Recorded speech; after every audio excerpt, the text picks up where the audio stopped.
ముఖ్యమంత్రి గారికి విన్నపం గౌడ జాతి పెద్ద సంఖ్యలో ఉంది. కళ్ళు వృత్తి మీరైతే విస్కీ బ్రాండీ తాగరు. ముఖ్యమంత్రి గారు మీరైతే విస్కీ బ్రాండీ తాగరు. కళ్ళు తాగండి, కళ్ళు రుచి చూడండి. కళ్ళు అంటే అమృతం. ఈ అమృతం మా బట్టి గారికి తెలుసు.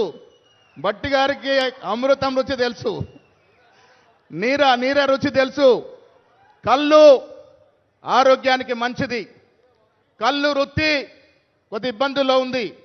ఒక కన్ను చూడాల్సిన అవసరం ఉంది. వల్ల గ్రామాల్లో కళ్ళు వృత్తి మీద ఆధారపడిన వ్యక్తులు జనం లక్షల్లో ఉన్నారు. ఈ వృత్తిని కాపాడాల్సిన బాధ్యత ఎవరిది? ముఖ్యమంత్రి గారిదే. చిన్న చిత్కర సమస్యలు ఉంటాయి. శస్త్రసఖ్యత పెరిగింది.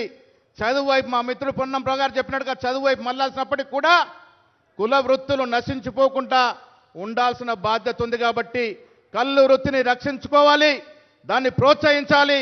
సరిపడా నిధులు ఇవ్వండి.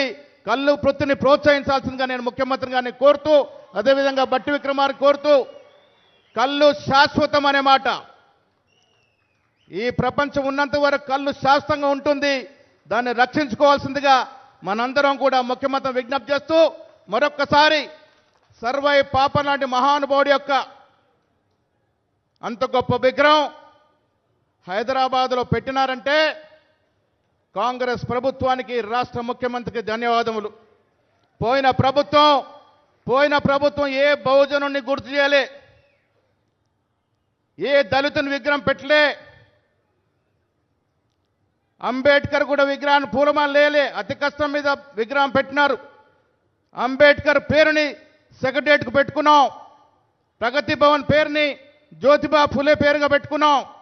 ప్రతి బహుజనుని గుర్తు చేస్తూ వారిని చరిత్రలో నిలిచిపోయే విధంగా విగ్రహాలను ప్రతిష్ఠిస్తున్నటువంటి రాష్ట్ర ముఖ్యమంత్రి గారికి మనస్ఫూర్తిగా ధన్యవాదాలు తెలియజేస్తూ మీ అందరి నుండి సెలవు.